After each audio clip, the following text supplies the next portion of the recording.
for all of us, because यही एक ऐसा पल होता है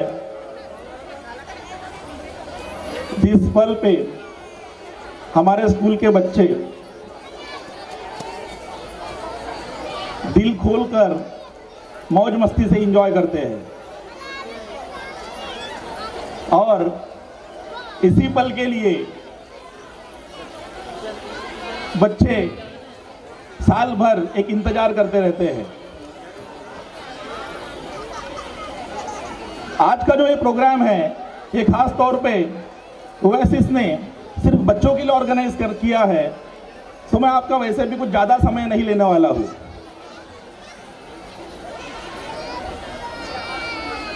बहुत सारी चीज़ें जो शायद पेरेंट्स को भी मुझसे कहनी रहती है, मुझे भी आपसे कहनी रहती है, वो पल दूसरा रहता है, ये पल दूसरा है। तो ये पल को हम एंजॉय करेंगे और इस शाम को हम यादगार बनाएंगे। ओएसिस की उपलब्धियों के बारे में अगर बात की जाए तो आज का इस कैंपस का ओएसिस का तीसरा एनुअल फंक्शन है। पेंडेमिक के चलते जो भी एक स्कूल का रूटीन था वो पूरी तरह से डिस्टर्ब हो गया था, और लगभग लास्ट 3 ईयर से ओएसिस की परंपरा जारी है।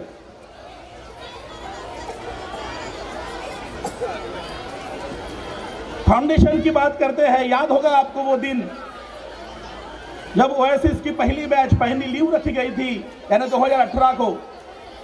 2018 को लगभग ओएसिस इंटरनेशनल स्कूल की शुरुआत हो गई थी।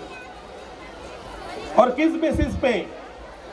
तो भंडारा शहर के बच्चे मेडिकल इंजीनियरिंग में जाएंगे, ये जोश, ये जुनून, ये जज्बा लेके हमारे टीचर मैदान में खड़े थे।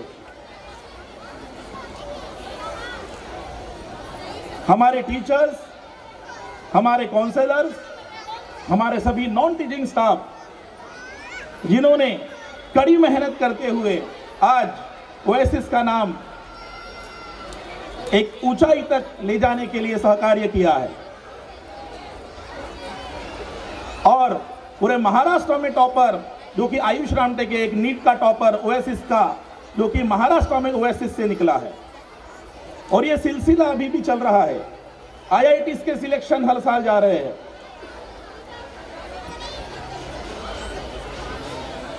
कोटा का, नांदेड़, हैदराबाद का जब सर्वे किया तो ये पता चला कि आईआईटीज में, एमबीबीएस में, एम्स में जाने वाले बच्चे जो रहते हैं उनका फाउंडेशन बड़ा स्ट्रांग होता है।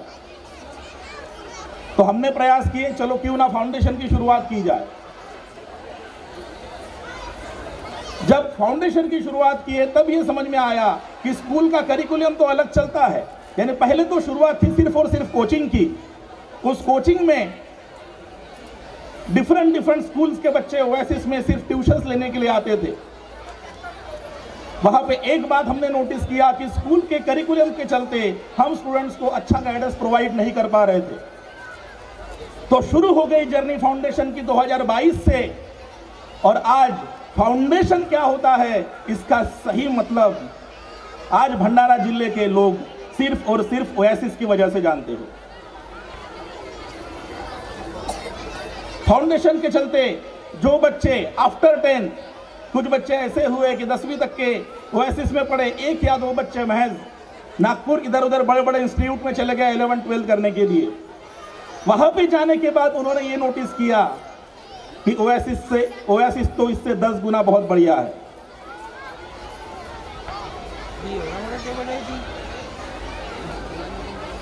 यहाँ पे जैसे रेगुलरली कुछ पेरेंट्स मुझसे बात करते हैं और वो बोलते रहते हैं कि ओएसिस में सर सभी चीज अच्छी है, बस एक चीज की कमी है,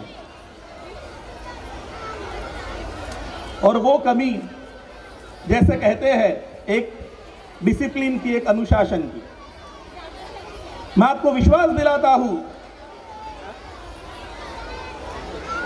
वो कमी हमारी धीरे धीरे वैसे भी कम हो चुकी है, और आने वाले समय में एक ओएसिस ऐसा इंस्टीट्यूट बन के रेडी होगा कि जिसके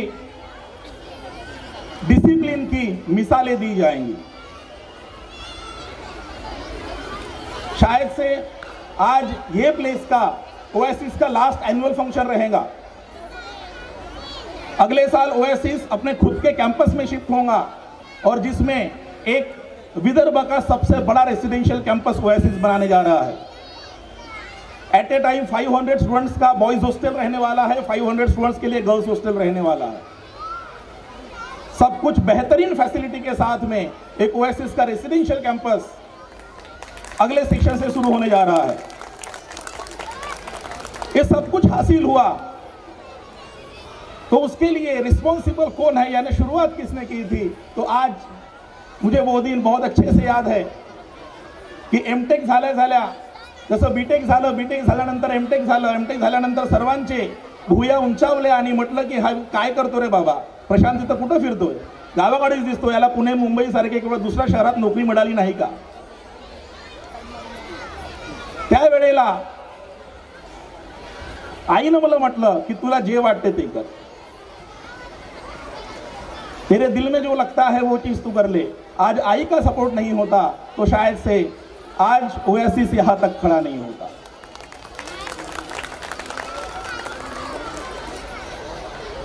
आजच्या कार्यक्रमात जे अध्यक्ष लाभलेले आहेत रोशन जांभूळकर सर, त्यांच्याबद्दल ब्रीफ मध्ये मी सांगू इच्छितो। ओएसिस ट्यूशन सोबत एक शाळेची स्थापना करावी हा एक सल्ला रोशन जांभूळकर भाऊ यांनी मला दिला। त्यांनी म्हटलं की भाऊ आपल्याला समोर जायचं आहे ना, तर आपल्याला आपले विद्यार्थी शाळेत वेगळे जातील, ट्यूशनला वेगळे जातील, मग तुला जे पाहिजे ते तू करू शकत नाही। आणि त्यांनी शाळेच्या परमिशन्स पासून सर्व जी प्रोसिजर असते ती सर्व त्यांनी करून दिली आणि ज्यांच्यामुळे आज शाळा इथपर्यंत पोहोचली। आणि जिथे आपल्याला म्हणता येईल की ओएसिस कॅम्पसमध्ये नर्सरी टू पीजी पर्यंत 3000हून अधिक विद्यार्थी दरवर्षीला शिकतात। अगर हम बात करते हैं स्कूल में कुछ स्पोर्ट एक्टिविटीज के बारे में भी, तो एक बात जान के आपको हैरानी होगी कि हमारे स्कूल के बच्चे इंडिया के बाहर भी जा चुके हैं। डिफरेंट स्पोर्ट्स में उन्होंने करिश्मा हासिल किया है और गोल्ड मेडल से लेके सिल्वर मेडल तक बच्चों ने पाए हैं। तो स्पोर्ट में भी स्कूल जो है वो कम नहीं है। आइडिया जो था मेरा, आइडिया सिर्फ एक बड़ा सिंपल सा था की आपण जेव्हा अभ्यास करतो, अभ्यास केल्यानंतर काही वेळानंतर विद्यार्थ्यांना स्ट्रेस येतो, म्हणजे कुठेतरी त्यांचा माइंड एक वेगळ्या डायरेक्शन में चला जातो और उस वक्त जैसे कहा जाता है ना कि ये बच्चा थोड़ा सा अलग है, इसको डॉक्टर के पास लेकर जाना पड़ेगा, इसका माइंड सही नहीं चल रहा है। मग त्या परिस्थितीतून विद्यार्थ्यांना बाहेर कसं काढायचं, तर त्यासाठी माझ्या डोक्यात एक 3 कल्पना होत्या। पहिली कल्पना म्हणायची तर अभ्यासाच्या स्ट्रेस मधून रिलीफ राहायसाठी, किंवा हा तर फक्त अभ्यासाचा स्ट्रेस आहे, ऍक्च्युअली एका माणसाच्या किंवा एका विद्यार्थ्याचा म्हणता येईल त्याच्या आयुष्याच्या एक वाटचाल सुरू होते, ती म्हणजे ऍक्च्युअल जर्नी त्यांची सुरू होते जेव्हा त्यांच्या खांद्यावर एक जिम्मेदारी येते। और वो जो जिम्मेदारी की बात हम लोग करते हैं तो वो 25 साल के बाद, 30 साल के बाद में जब वो खुद के पैर पे खड़ा होता है और घर वालों के लिए, फैमिलीज के लिए वो अपनी इनकम द्वारा कुछ कंट्रीब्यूट करता है, तो लाइफ टाइम किसी को एक जैसे कहते हैं पढ़ाई का स्ट्रेस है, बाद में अगर किसी को बात करेंगे तो एक बिजनेस का स्ट्रेस है, किसी को जॉब का स्ट्रेस है। अब ये स्ट्रेस रिलीफ कैसे किया जाएगा, तो इसके लिए एक ओएसिस ने एक मेरे माइंड में एक 3 कल्पना थी की विद्यार्थ्याला 3 पैकी एक गोष्ट यायला पाहिजे। म्हणजे कशाला, तर एक तर तो डान्स, सिंगिंग किंवा काहीतरी जसे पियानो झालं, त्यानंतर आपण म्हणू एक हार्मोनियम किंवा तबला यासारखे म्यूजिकल इंस्ट्रूमेंट विद्यार्थ्याला यायला हवे। तो अगर उसको मान के चलिए कभी स्ट्रेस रिलीफ होता है, आने वाले समय में जब वो 50 साल का भी होगा, उसको जब स्ट्रेस रिलीफ होगा तो उस वक्त तो खुद जाएगा अपने कमरे में गुनगुनाएगा, या फिर खुद जाएगा उसके बाद जो इंस्ट्रूमेंट होगा उसके साथ वो खेलेगा। ही छोटीशी आयडिया घेऊन मी समोर आलो होतो, अचानक मला तेव्हा मिळाले होते अमर वैद्य सर, जे आज आपल्याकडे संगीत टीचर आहेत आणि कदाचित त्यांच्यापेक्षा बेस्ट भंडारा गोंदिया जिल्ह्यामध्ये कोणीच संगीत टीचर नाही। त्यांनी मला म्हटलं की सर आपका सपना हम मिलके पूरा करेंगे. आणि कुठंतरी त्यांची वाटचाल सुरू झालेली आहे. आणि आज आपल्याला दिसेल की फक्त क्वांटिटीमध्ये नाही, ओएसिसचे विद्यार्थी डिफरंट कॉम्पिटिशन्समध्ये पार्टिसिपेट करतात. आणि फक्त पार्टिसिपेट करतात नाही, जिंकून विद्यार्थ्यांना लोकांना दाखवतात. अभी कुछ दिन पहले की बात है, कलर्स कंपटीशन समथिंग एक ऑर्गेनाइज हुआ था. ओएसिस के लगभग महज 25 से 30 के ऊपर बच्चे सिलेक्ट हुए हैं.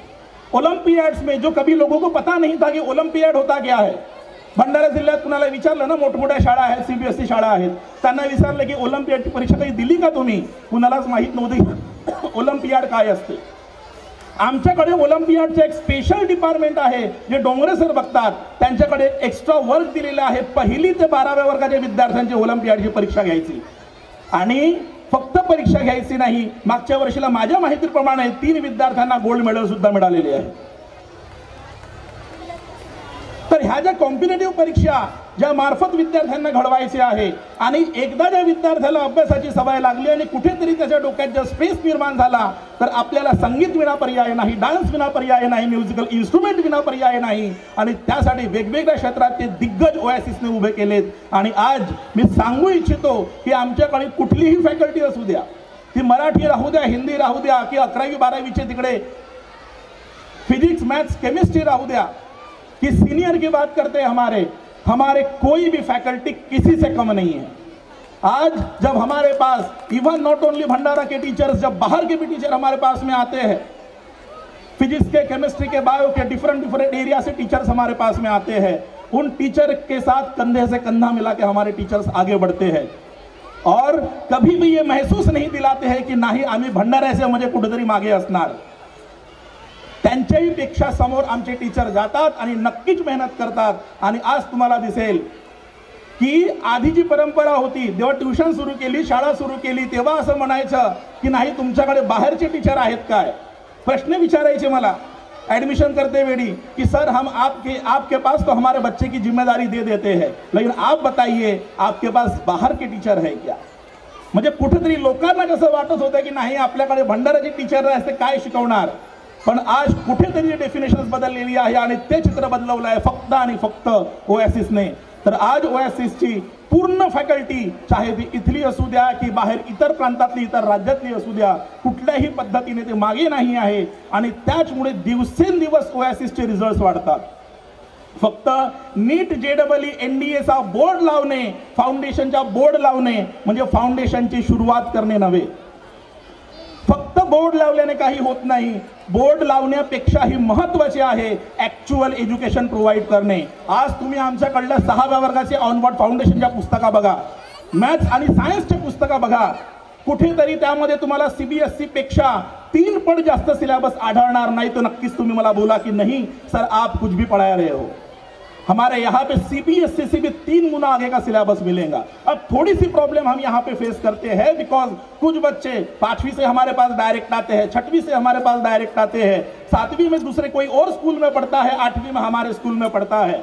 तो उस वक्त कहीं ना कहीं थोड़ा प्रॉब्लम हमारे टीचर्स को फेस करना पड़ता है. पण त्यांचे पण सोल्युशन्स आम्ही काढलेले आहेत. डिफरंट बॅचेस बनवून डिफरंट बॅचेसमध्ये विद्यार्थ्यांना डिफरंट त्या पद्धतीने त्यांना समजेल त्या भाषेत शिकवणं हा आमच्या टीचरचा एक कर्तव्य आहे. आणि ते कर्तव्य ते नक्कीच पार पाडत आहेत आणि येणाऱ्या काळातही ते असेच पार पाडत राहतील अशी मी त्यांच्याकडनं आशा बाळगतो. पालकांचा भरपूर मोठा सहभाग आणि भरपूर मोठा मोलाचा वाटा राहिलेला आहे ओएसिसच्या डेव्हलपमेंटमुळे. जे काही आज ओएसिसचं डेव्हलपमेंट आहे, आपण म्हणू शकतो की जर पालकांनी सपोर्ट केलं नसतं तर आज ओएसिस तुम्हाला इतकं मोठं कॅम्पसमध्ये दिसलं नसतं आणि आज 2000हून अधिक लोक या प्रोग्रामला प्रेजेंट नसते. तो पेरेंट्स ने हर मोमेंट पे हमको समझाया है, कभी संभाला है, कभी बताया है, कभी सजेशन्स भी दिए हैं की सर तुम्हाला हे करायचं आहे. आणि का बरं करतात? कारण पालक आपल्या शाळेला स्वतःची शाळा समजतात. त्यांना कुठेच वाटत नाही की आपली शाळा म्हणजे काही दुसऱ्या लोकांची शाळा आहे, इतर राज्यातून आलेल्या माणसाची शाळा आहे. आपली शाळा इथल्याच माणसाची आहे, इथल्याच लोकांची आहे आणि ते स्वतःची आपली आहे ही पालक बाळगतात. आणि त्याचमुळे ते वेळोवेळी आम्हाला सपोर्ट करत असतात. आपला आशीर्वाद, आपला सपोर्ट ओएसिसशी असा जुळून राहो यासाठी आपल्याला मी धन्यवाद देतो आणि आपले आभार व्यक्त करतो. आजचा हा प्रोग्राम माझ्यासाठी किंवा टीचरसाठी नसून विद्यार्थ्यांसाठी आहे, त्यामुळे तुमची जास्त वेळ न घेता मैं इथेच थांबतो। जय हिंद, जय महाराष्ट्र। आपके पास तो हमारे बच्चे की जिम्मेदारी दे देते हैं, लेकिन आप बताइए आपके पास बाहर के टीचर है क्या? म्हणजे कुठेतरी लोकांना कसं वाटत होतं की नाही आपल्याकडे भंडाराचे टीचर असते काय शिकवणार, पण आज कुठेतरी डेफिनेशन्स बदललेली आहे आणि ते चित्र बदलवलं आहे फक्त आणि फक्त ओएसिसने। तर आज ओएसिसची पूर्ण फॅकल्टी, चाहे ती इथली असू द्या की बाहेर इतर प्रांतातली इतर राज्यातली असू द्या, कुठल्याही पद्धतीने ते मागे नाही आहे आणि त्याचमुळे दिवसेंदिवस ओएसिसचे रिझल्ट्स वाढतात। फक्त नीट JEE NDAचा बोर्ड लावणे, फाउंडेशनचा बोर्ड लावणे म्हणजे फाउंडेशनची सुरुवात करणे नव्हे। फक्त बोर्ड लावल्याने काही होत नाही, बोर्ड लावण्यापेक्षाही महत्त्वाचे आहे ॲक्च्युअल एज्युकेशन प्रोव्हाइड करणे। आज तुम्ही आमच्याकडल्या 6व्या वर्गाचे ऑनवर्ड फाउंडेशनच्या पुस्तका बघा, मॅथ्स आणि सायन्सच्या पुस्तका बघा, कुठेतरी त्यामध्ये तुम्हाला CBSE पेक्षा 3 पट जास्त सिलेबस आढळणार नाही। तो नक्कीच तुम्ही मला बोला कि नहीं सर आप कुछ भी पढ़ा रहे हो। हमारे यहाँ पे CBSE से भी 3 गुना आगे का सिलेबस मिलेगा। अब थोड़ी सी प्रॉब्लम हम यहाँ पे फेस करते हैं, बिकॉज कुछ बच्चे 5वीं से हमारे पास डायरेक्ट आते हैं, 6वीं से हमारे पास डायरेक्ट आते हैं, 7वीं में दूसरे कोई और स्कूल में पढ़ता है, 8वीं में हमारे स्कूल में पढ़ता है। तो उस वक्त कहीं ना कहीं थोड़ा प्रॉब्लम हमारे टीचर्स को फेस करना पड़ता है, पण त्यांचे पण सोल्युशन्स आम्ही काढलेले आहेत डिफरंट बॅचेस बनवून। डिफरंट बॅचेस मध्ये विद्यार्थ्यांना डिफरंट त्या पद्धतीने त्यांना समजेल त्या भाषेत शिकवणं हा आमच्या टीचरचं एक कर्तव्य आहे आणि ते कर्तव्य ते नक्कीच पार पाडत आहेत आणि येणाऱ्या काळातही ते असेच पार पाडत राहतील अशी मी त्यांच्याकडून आशा बाळगतो। पालकांचा भरपूर मोठा सहभाग आणि भरपूर मोठा मोलाचा वाटा राहिलेला आहे ओएसिसच्या डेव्हलपमेंटमुळे। जे काही आज ओएसिसचं डेव्हलपमेंट आहे, आपण म्हणू शकतो की जर पालकांनी सपोर्ट केलं नसतं तर आज ओएसिस तुम्हाला इतकं मोठं कॅम्पसमध्ये दिसलं नसतं आणि आज 2000हून अधिक लोक या प्रोग्रामला प्रेजेंट नसते। तो पेरेंट्स ने हर मोमेंट पे हमको समझाया है, कभी संभाला है, कभी बताया है, कभी सजेशन्स भी दिए हैं कि सर तुम्हाला हे करायचं आहे। आणि का बरं करतात? कारण पालक आपल्या शाळेला स्वतःची शाळा समजतात। त्यांना कुठेच वाटत नाही की आपली शाळा म्हणजे काही दुसऱ्या लोकांची शाळा आहे, इतर राज्यातून आलेल्या माणसाची शाळा आहे। आपली शाळा इथल्याच माणसाची आहे, इथल्याच लोकांची आहे आणि ते स्वतःची आपली आहे ही पालक बाळगतात आणि त्याचमुळे ते वेळोवेळी आम्हाला सपोर्ट करत असतात। आपला आशीर्वाद, आपला सपोर्ट ओएसिसशी असा जुळून राहो यासाठी आपल्याला मी धन्यवाद देतो आणि आपले आभार व्यक्त करतो। आजचा हा प्रोग्राम माझ्यासाठी किंवा टीचरसाठी नसून विद्यार्थ्यांसाठी आहे, त्यामुळे तुमची जास्त वेळ न घेता मी इथेच थांबतो। जय